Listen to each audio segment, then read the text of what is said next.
Muito bem, vamos com a trilha das eleições. Estamos na reta final do processo eleitoral, primeiro turno no dia 6, com ampla cobertura do Grupo Bandeirantes de Comunicação, Rádio Bandeirantes, Band News FM e TV Band. Você fica ligado aqui na Rádio Bandeirantes a partir das 7 horas da manhã, cobertura intensa com toda a nossa equipe de jornalismo mobilizada. Vamos até a hora que se encerrar a apuração. E ao longo destas semanas que nos separam do primeiro turno, nós estamos fazendo uma série de entrevistas com os candidatos a prefeitos de Porto Alegre. As nossas entrevistas têm 30 minutos de tempo. O tempo começa a contar a partir da resposta inicial do candidato convidado. Nós estamos entrevistando os 4 principais. Já realizamos entrevistas com Felipe Camozzato, Maria do Rosário, e hoje nós temos o prazer de receber aqui a candidata do PDT, Juliana Brizola. Na segunda-feira, nós teremos entrevista com o candidato Sebastião Melo. Considerando a reta final das eleições, nós marcamos as entrevistas de acordo com a agenda dos candidatos. Nós vamos começar essa entrevista, então repetindo 30 minutos de tempo para a candidata responder aos questionamentos. Eu gostaria de dar as boas-vindas à candidata Juliana Brizola e começar perguntando, candidata, considerando o seu desempenho nas pesquisas mais recentes, Atlas, Quest e outras, a senhora acha que nesse momento a sua principal adversária hoje é mais a Maria do Rosário do que o Sebastião Melo? Bem-vinda e boa tarde. Boa tarde, Macalossi. É um prazer estar aqui conversando contigo. Estou aqui acompanhada do meu vice, Dr. Tiago. Voltar aqui ao Grupo Bandeirantes é sempre importante, porque é um grupo de comunicação que sempre nos dá essa oportunidade na véspera da eleição.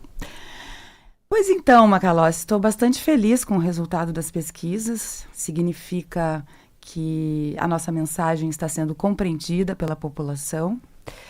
E eu não acredito que ela seja a minha principal adversária, porque, na verdade, nós já ultrapassamos, é isso que sentimos na rua já ultrapassamos a candidata Maria do Rosário e, com certeza, já estamos no segundo turno contra o atual prefeito. Então, ele é a nossa meta, porque, primeiro, ele é o prefeito, né, e estamos conversando, debatendo, trazendo propostas e fazendo diagnósticos sobre esta gestão. Hoje, então, a nossa disputa é diretamente com ele. Candidata, eu devo enfatizar aqui, e é uma percepção que eu tenho, eu quero que a senhora fale um pouco a respeito. A senhora começou com um tom, essa campanha, um tom mais, digamos, um tom mais tímido, poderia se enfatizar, e a senhora foi reforçando o tom, inclusive na sua postura, sendo mais enfática. Isso está vinculado também ao seu crescimento? A senhora foi ganhando confiança na própria campanha? Eu vou ser bem provocativo. No início a senhora acreditava que a senhora se tornaria tão competitiva a ponto de dizer aqui nesses microfones que já está à frente da Maria do Rosário? Sempre acreditei. Eu e o Dr. Tiago, a gente sempre acreditou. Acontece aqui no início, Macalossi, nós não sabíamos muito bem como os outros adversários viriam. Então a gente jogou um pouco parado para esperar o adversário mostrar o seu jogo.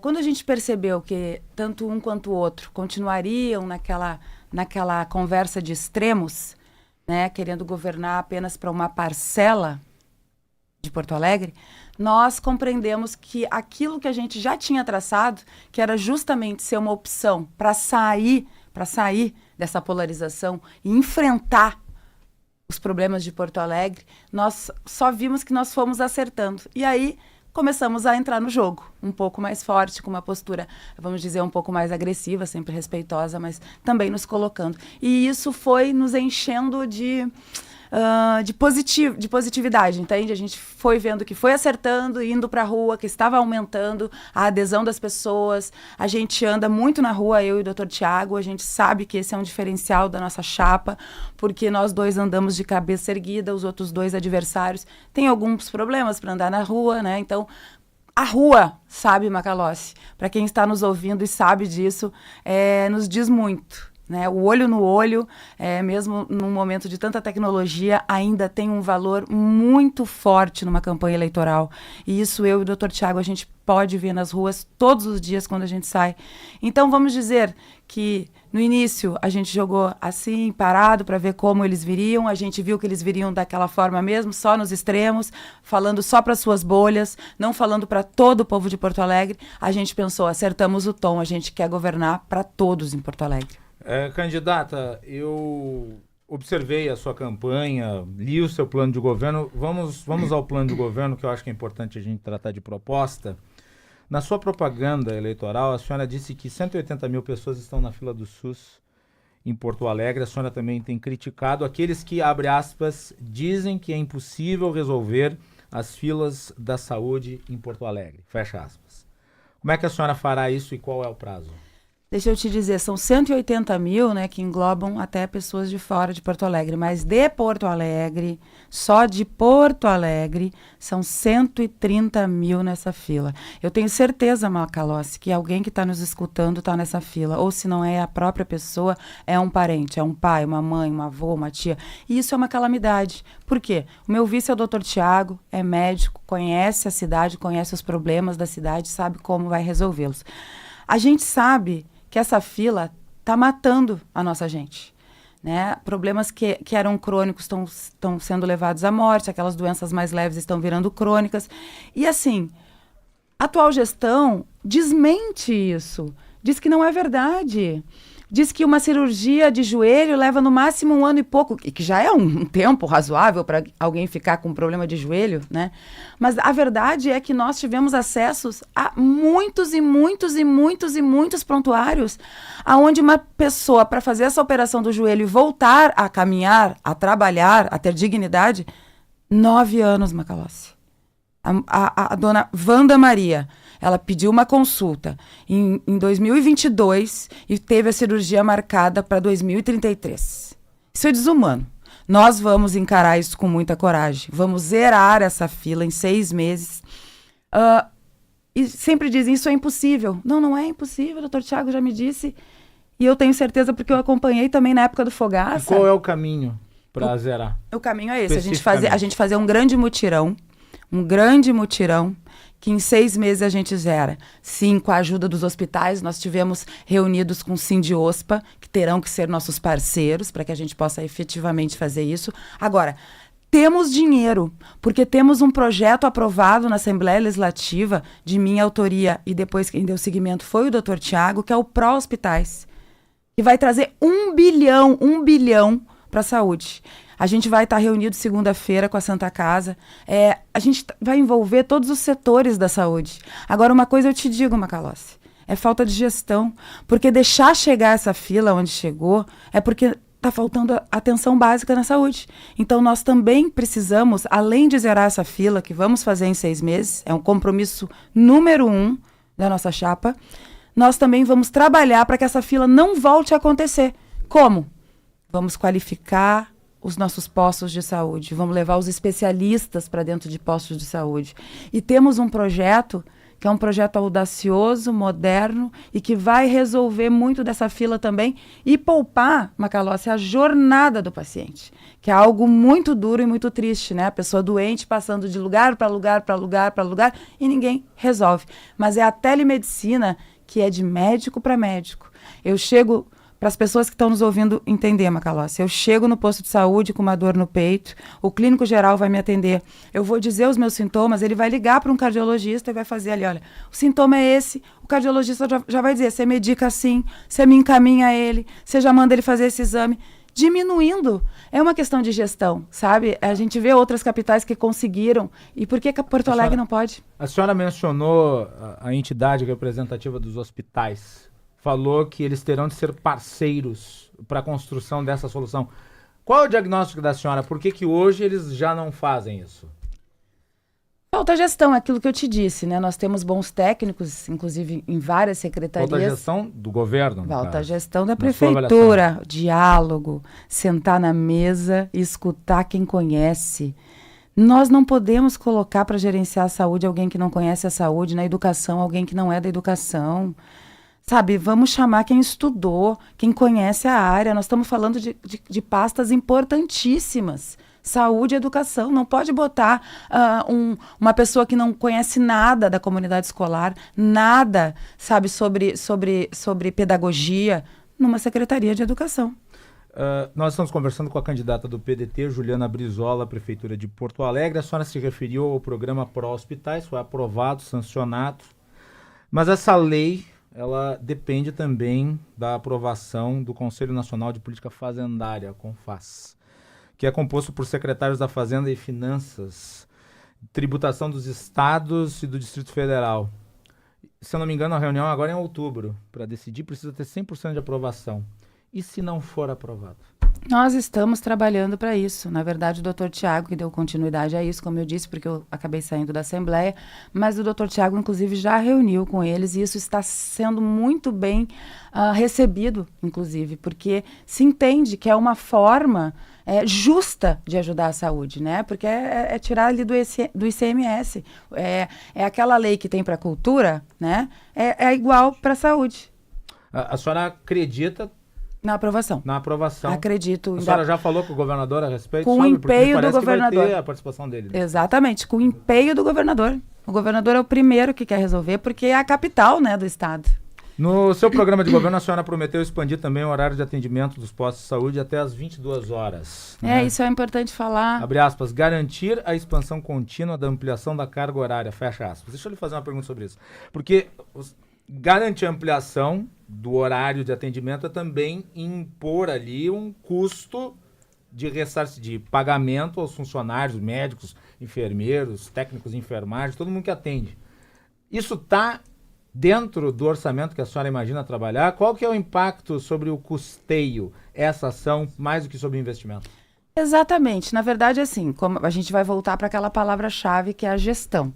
Agora, nós precisamos do corpo técnico, nós precisamos de médicos, nós precisamos de enfermeiros e nós vamos contratar se for necessário.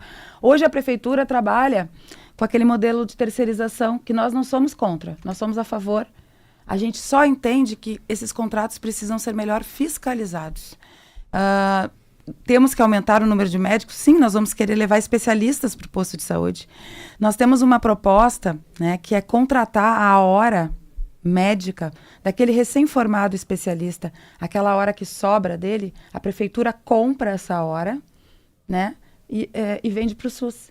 Então, assim, tem várias formas de fazer. O que eu quero dizer eu, como prefeita, vou escutar quem conhece. Vou chamar para essa mesa, para resolver essa fila da saúde, quem conhece. E com vontade realmente de resolver. Né? Não dizendo que não tem responsabilidade sobre isso, porque eu vejo muito o atual prefeito nisso.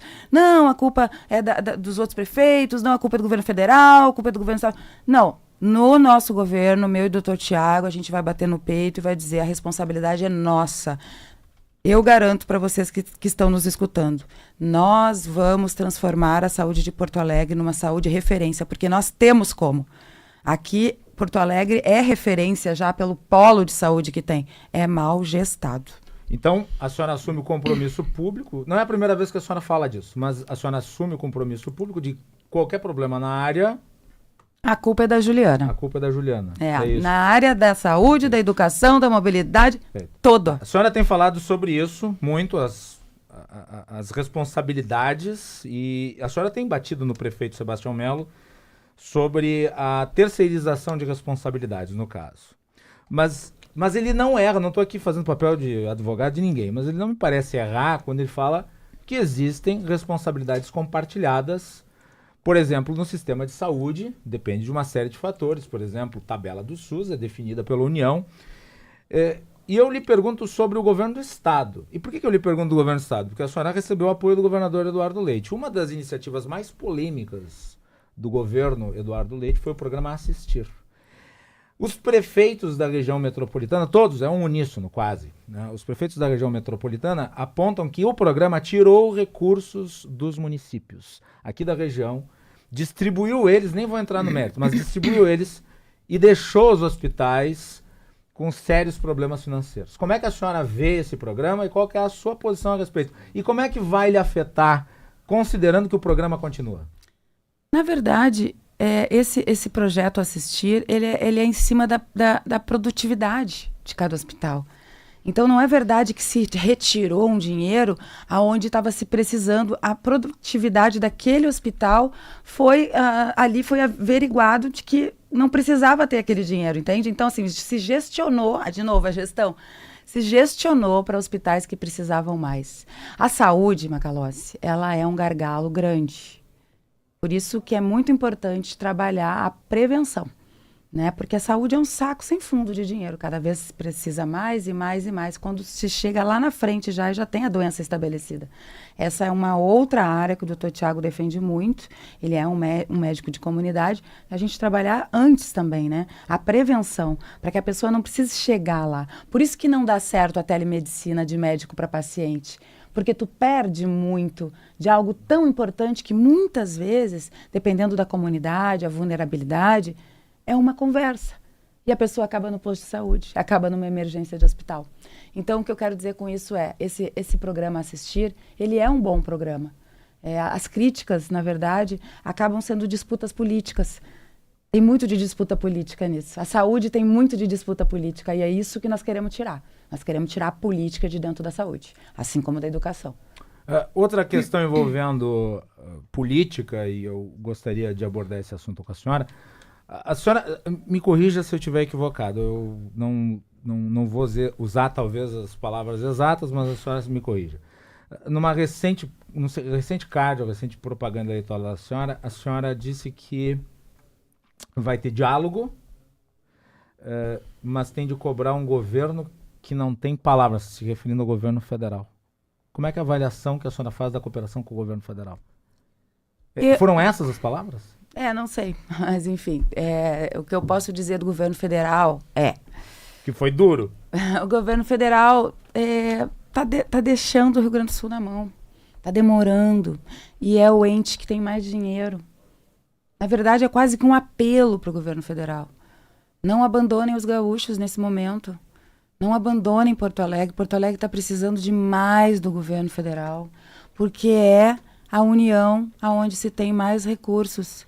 E assim, o Rio Grande do Sul, Porto Alegre, já deu tanto para o país. É um momento de um olhar diferenciado. Nós estamos precisando de ajuda.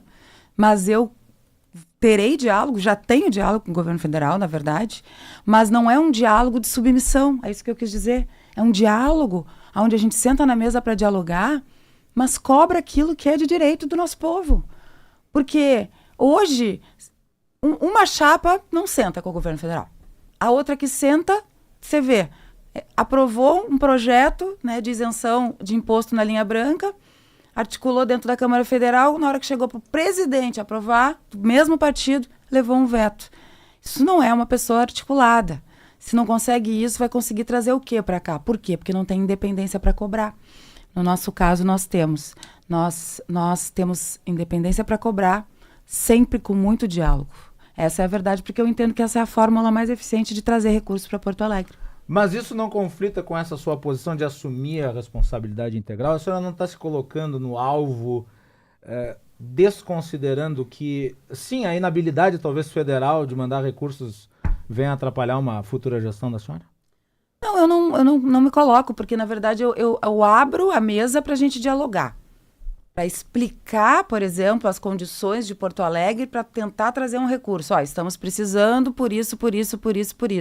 Precisamos investir em educação, precisamos, enfim, pegar alguma área, por exemplo, mobilidade urbana, que é também de responsabilidade da União, né? Ajudar os municípios na questão da mobilidade urbana. Aqui em Porto Alegre, o governo federal não faz nada pela mobilidade urbana. É culpa deles? Uma parcela deve ser, mas também é culpa da atual gestão que não cobra. É isso que eu estou querendo dizer. Vamos falar de mobilidade, que é um dos assuntos mais importantes e, aliás, aparece nas pesquisas como, né, um assunto prioritário, acima, inclusive, das obras de contenção contra as cheias. Importante ressaltar isso. A cidade, inequivocadamente, é uma cidade dependendo de um modal. Recentemente, nós tivemos a venda da Carris. A sua adversária, Maria do Rosário, esteve aqui no programa e ela disse que vai analisar juridicamente essa venda. O que a senhora vai fazer? Sobre a Carris? Não, eu não vou estatizar a Carrizo, eu vou deixar como ela está. A única questão que Mas a senhora foi a favor da privatização da Carrizo? Não, não fui a favor. Não É foi, contra, mas vai manter o contrato. Vou manter o contrato porque foi feita já, a gente não vai retroceder. E assim, pouco importa se ela é pública ou se ela é privada para mim, sabe? Eu quero saber se ela está funcionando, quero saber se o ônibus está chegando no horário, se tem ônibus adequado, se os ônibus são seguros, porque a gente tem visto um monte de ônibus pegando fogo. Quem usa o ônibus sabe que ele está velho, ultrapassado. Tem várias capitais no Brasil que têm ônibus modernos. Eu não entendo por que Porto Alegre vive esse atraso. Aliás, eu entendo. É falta de coragem para enfrentar o problema. Não é um problema simples. Porque hoje os empresários dizem que a passagem não cobre para eles, né? Eles não conseguem ter lucro. Quem usa o ônibus diz que o ônibus é ruim. A prefeitura tendo que subsidiar a passagem. Tem alguma coisa errada. Nós precisamos sentar nessa mesa, abrir essa caixa preta, trazer todos os entes envolvidos, né? Seja usuários, empresários de ônibus, a prefeitura, para resolver o problema da mobilidade urbana. Por quê? Hoje nós temos os aplicativos que funcionam muito bem na região central da cidade. Nas periferias não funciona. Quem mora na Restinga, para ir até o centro, vai pagar caríssimo se tiver que pegar um carro de aplicativo. Nessas localidades, o ônibus ainda é muito usado. E o que acontece se tu passar em horário de pico lá na Restinga ou mesmo ali no Rubem Berta? Tu vai ver paradas de ônibus velhas, ultrapassadas, que não protege ninguém nem de uma chuva, lotadas, esperando um ônibus passar, que quando passa lotado. Porque veio a pandemia, tiraram as linhas de ônibus e não recompuseram. Nós precisamos botar mais linhas de ônibus. Nós precisamos modernizar os ônibus. Nós precisamos também interligar esses modais. Não dá para ter uma ciclovia que começa em nada e acaba em lugar nenhum. Mas dá para ter um modal alternativo? Eu acredito que dá para juntar. Um terminal onde chegue os ônibus, onde tenham já as bicicletas. Por que não? Várias capitais fazem isso. Agora, de novo, precisa sentar numa mesa, conversar com quem conhece a mobilidade urbana, sabe fazer e botar em prática. Tem que encarar essa questão dessa caixa preta que está aí. Ou seja, o ônibus não atende a população adequadamente, o serviço é péssimo, né? E eu falo aqui, por exemplo, eu sei disso, as mulheres são as que mais sofrem, né? Naquela lata de sardinha. É desumano aquilo ali. Uma mãe trabalhadora que vai para o seu trabalho sofrendo assédio dentro do ônibus. E não tem como não sofrer, porque é uma lata de sardinha. Então, assim, nós precisamos dar dignidade.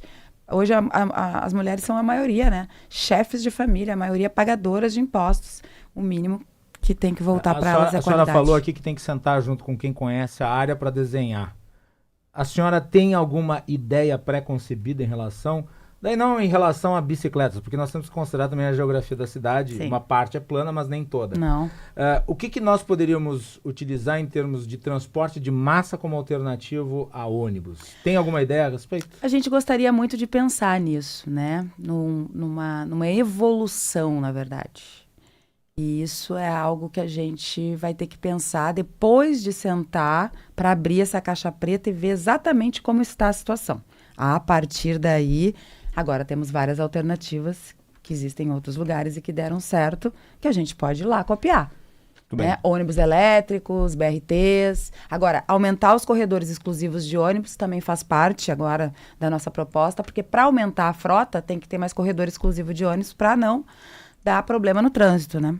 Falar de economia. No seu programa de governo consta que a senhora pretende, abre aspas, criar um fundo municipal para apoiar a recuperação de micro e pequenas empresas impactadas pelas enchentes.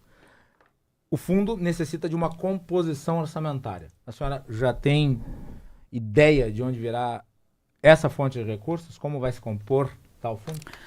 Bom, em primeiro lugar... E qual que vai ser a política de distribuição dos recursos? Primeiro, assim, isso é algo muito urgente, né? Isso deve ser prioridade. Essa ajuda aos pequenos e microempreendedores, empresários.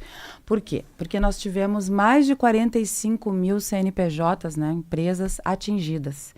Muitas delas, Macalossi, não quer mais ficar em Porto Alegre. Estão indo embora, estão fechando as suas portas. Neste momento, tem que entrar uma política pública. Né? Tem muito aquela discussão de estado mínimo, estado máximo. Eu não defendo o estado máximo, inchado, cheio de CCs. Agora, eu defendo um estado indutor de política pública para quem precisa. E os pequenos e médios, que são a maioria, estão precisando agora, nesse primeiro momento, para que eles consigam manter os empregos. E todos eles têm folha de pagamento. Manter esses empregos é muito importante para a economia de Porto Alegre, porque o emprego gera renda, né? A renda gera consumo, o consumo gera arrecadação para a prefeitura. Nós pretendemos fazer essa distribuição para os que foram atingidos. São 45 mil. Essa é a distribuição. Né? O polo cervejeiro, por exemplo, te dou um exemplo, que eu estive lá no 4º distrito. Sabe que o nosso polo cervejeiro é o maior do Brasil. Isso é algo muito positivo para Porto Alegre, para que as pessoas venham conhecer Porto Alegre. Eles estão precisando demais. Eram 45 cervejarias ali no 4º distrito. 5 já foram embora. Temos 40 agora. Precisamos ajudá-los, porque eles vão embora. E eles já têm o know-how e eles sabem fazer. Então, assim, essa política de crédito subsidiado, que significa que não terá juros, né, é algo que dá muito certo. O governo do estado tem um projeto parecido e já tem uma regra que diz que cada R$1 que tu empresta volta 5 para a economia. Isso é um cálculo que existe. Então, essa política, ela é uma política que já deu certo em outros momentos, em outros lugares, e a gente pretende fazer ela. Agora, sobre o desenvolvimento econômico, se tu me permites, eu entendo que a gente tem que trabalhar com 2 eixos. O primeiro deles, para tu ter realmente um desenvolvimento econômico estruturado, que toda hora tu não precise dar um incentivo, é a questão da educação. A gente não falou da educação ainda, mas é algo que tu sabe, é muito caro para mim. Mas assim... Às vezes não dá tempo em 30 minutos. Eu sei, é muito pouco. Mas assim, nós precisamos qualificar as pessoas que estão indo para o mercado de trabalho. E uma capital, que é a penúltima capital no IDEB, está preparando quem para ir aonde, não é? Então vamos qualificar a nossa educação. E o outro eixo é a inovação. O nosso plano de governo, ele trabalha muito, todas as áreas passam pela inovação. Saúde, telemedicina, enchente. A gente quer criar um sistema de monitoramento e alerta para orientar a população a ela saber o que ela faz, porque isso também aconteceu aqui. Nós identificamos que houve erro da atual gestão em não escutar os avisos e depois um outro erro em não saber comunicar com a população. As pessoas não sabiam o que fazer, ficaram desesperadas. Né? Mas isso não lhe parece que foi generalizado para além de Porto Alegre? Eu posso falar de Porto Alegre, que foi onde eu estava. Onde eu acompanhei, né? Eu estive no Sarandi, eu estive no Maitá, e o que eu vi foi, no Menino Deus, as pessoas que tinham tirado, né, tudo que tinha virado entulho e lixo, que eram as coisas dela, para fora, por orientação da prefeitura, e logo todo mundo já sabia que a Metsul já tinha avisado que vinha muita água. O bueiro não foi limpado, o lixo na rua. Gente, até uma criança sabe o que isso acontece. Então, esses eixos, né, são muito importantes. A gente tem também um grande programa do governo do estado, como eu estava falando, para atrair investimento, que é o Fundopem. Que não há uma conversa da atual gestão com o governo do estado para trazer o Fundopem para Porto Alegre. Enfim, quando eu digo diálogo, não é um diálogo bobo, sabe? É um diálogo levando o que existe de projeto, porque tem projeto, tem dinheiro no governo federal, tem dinheiro no governo estadual. Nós precisamos de uma boa equipe técnica para formatar projetos, para trazer recursos. Além dos recursos internacionais que Porto Alegre também pode se cadastrar e ter. Candidata, deixa eu lhe perguntar sobre compromissos político-partidários que eu acho que são importantes. A senhora compôs uma aliança ampla, já tratamos disso. PDT, União Brasil, PSTB, são partidos de visões ideológicas distintas, não abruptas, não totais, há margem para diálogo, sim, mas existem algumas divergências e essas divergências, não obstante existentes, elas devem ser consideradas, ainda que o governo tenha uma linha e seja dada pela pessoa que ocupa o comando. A senhora tem dito que não tem preconceito ideológico, por exemplo, com concessões e privatizações. Eu queria saber, a senhora é a favor ou contra a concessão / privatização do DEMAI? Sou contra. É contra? Não vai fazer nada, vai manter público? Vou mantê-lo público hoje. Por quê? Porque ele fechou em 23 com lucro de 400 milhões em caixa. O que falta no DEMAI é gestão séria. Inclusive tem denúncia de desvio de verba. E aí, justamente em que área do DEMAI? Da drenagem da cidade. Quem é que andou pela cidade ontem? Será que a nossa cidade está é uma cidade com capacidade de drenagem? Não. Então, o DEMAI tem ótimos técnicos. O gestor que lá estava e que está agora é que é um mau gestor. Então, eu não vejo por quê. Agora, se daqui a 2 anos o DEMAI tiver com serviço ruim, tarifa alta e sem poder de investimento, por que não discutir uma parceria público-privada? O que eu quero dizer, com a questão de ser contra ou a favor da privatização, é que eu acho que isso é muito limitante. Eu quero saber como chega o serviço na população. Se o serviço está bom, se a tarifa é justa e se tem dinheiro para investimento, se é privado ou se é público, deve ficar. Candidata, e quanto ao DEP? Não vou recriar o DEP, não acho necessário, mas precisamos reaglutinar os seus técnicos, né, que estão realocados por aí. Uns se aposentaram, outros estão em outras secretarias, cumprindo não a sua função que deveria ser cumprida. Precisamos reaglutinar os técnicos, que é gente que estudou e que conhece, né? Então, por que abrir mão desses técnicos se eles ganham, inclusive, dinheiro público da prefeitura? Muito bem. Candidata, a senhora tem 1 minuto e 10 segundos para a sua consideração. Poxa, passou tão rápido, Macalossi. Quero agradecer, tá? Agradecer a oportunidade do Grupo Bandeirantes, dizer que eu e o Dr. Tiago, a gente se apresenta como uma opção para enfrentar os problemas crônicos da cidade, também reconstruir essa cidade, deixando de lado partido político, ideologia, sentando na mesa com quem pensa diferente, dialogando. A nossa coligação é isso: PDT, União Brasil, PSDB e Cidadania. Não pensamos da mesma forma em tudo. Temos diferenças, temos divergências, decidimos deixar de lado essas diferenças nesse momento para reconstruir Porto Alegre, para enfrentar esses problemas crônicos na saúde, na educação, e dialogando com as pessoas, com o governo federal, com o governo estadual, com os empresários, com os professores, com a sociedade como um todo, unindo Porto Alegre num momento tão difícil. De um lado, é continuar tudo como está, quem acha que está bom, né? Eu duvido que tem alguém que acha que está bom. E o outro lado é retroceder. Só nós ganhamos do Melo no segundo turno. Muito bem. 30 minutos. Gostaria de agradecer a presença da candidata Juliana Brizola, do PDT, aqui na nossa série de sabatinas. E, oportunamente, a nossa produção entrará em contato com a assessoria da candidata para que ela possa vir aqui na Rádio Bandeirantes no dia 6 de outubro e o seu vice também. Então, agradecemos a presença, nós vamos fazer um intervalo e voltamos na sequência.